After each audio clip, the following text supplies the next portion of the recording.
ये बता दीजिएगा कि सारी चीजें सुन ली हमने, मियां नवाज शरीफ साहब की सजा खत्म करने के कौन कौन से मजीद तरीकाकार हो सकते हैं? हुकूमत चेंज हो, आने वाले दौर में कुछ हो, इसके अलावा अदालतों के अलावा कोई और भी तरीकाकार है, या क्या तरीकाकार है जिनके तहत ये सजाएं खत्म हो सकती हैं? देखें, इस पे मैं पहले कुछ बातें तो आपको बता चुका हूं, मेरा ख्याल जी है आपको जी पता जी जी होगी जी जी, कि जैसे मैंने कहा था कि एक रेफरेंस फाइल होना चाहिए था। बिल्कुल ठीक।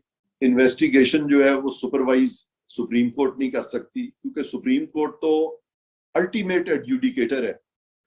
तो एडजुडिकेटर के पास इन्वेस्टिगेशन का भी रोल वो ले ले, प्रोसिक्यूशन की मॉनिटरिंग भी उनके पास आ जाए, एडजुडिकेशन की मॉनिटरिंग भी उनके पास आ जाए।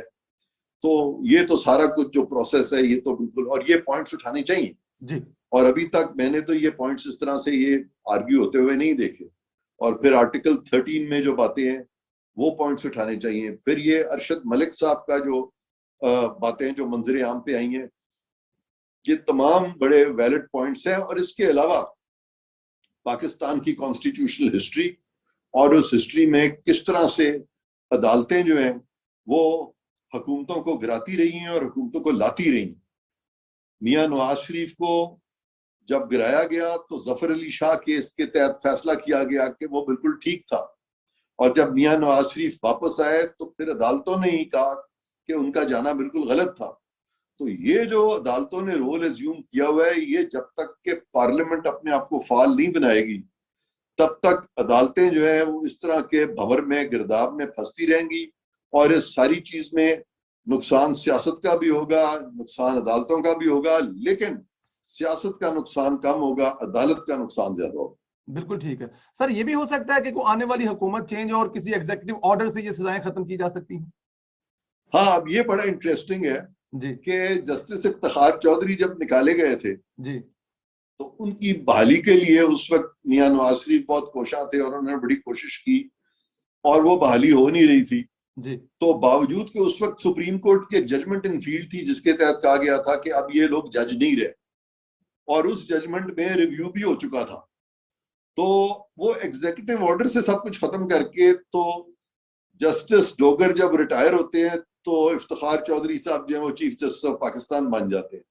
ठीक है जी। बिल्कुल तो ठीक। ये नजीर तो है कि एक एग्जीक्यूटिव ऑर्डर से सुप्रीम कोर्ट के और 2 ऑर्डरों को उन्होंने खत्म कर दिया था, और उसके बाद जब वो चीफ जस्टिस बन गए जी तो उन्होंने अपनी मर्जी के 12-13 जजेस जल्दी जल्दी अपॉइंट करवाए जी और अपनी मर्जी का बेंच बना के बाकी जजेस को निकाल दिया। तो ये सारी चीजें जो है ये भी पाकिस्तान की जो एक तारीख है, तारीख द डार्क तारीख हिस्ट्री तारीख। ऑफ पाकिस्तान पॉलिटिक्स, जी अनफॉर्चुनेटली जी वो सब हमारे सामने है। और इन्हीं चीजों की वजह से इस तरह के जब हम एग्जाम्पल्स सामने रखते हैं तो उससे फिर मैं समझता हूं कि हम लाकानूनियत की तरफ चले जाते हैं।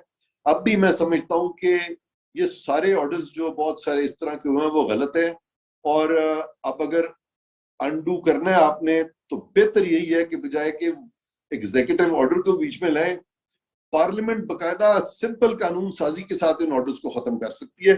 वो करना चाहिए, पार्लियामेंट के जरिए ही होने चाहिए और सिंपल कानून साजी से ये हो सकता है। सिंपल कानून साजी से ये हो सकता है और पार्लियामेंट कर सकती है। बिल्कुल आखिरी सवाल सर, मौजूदा हालात में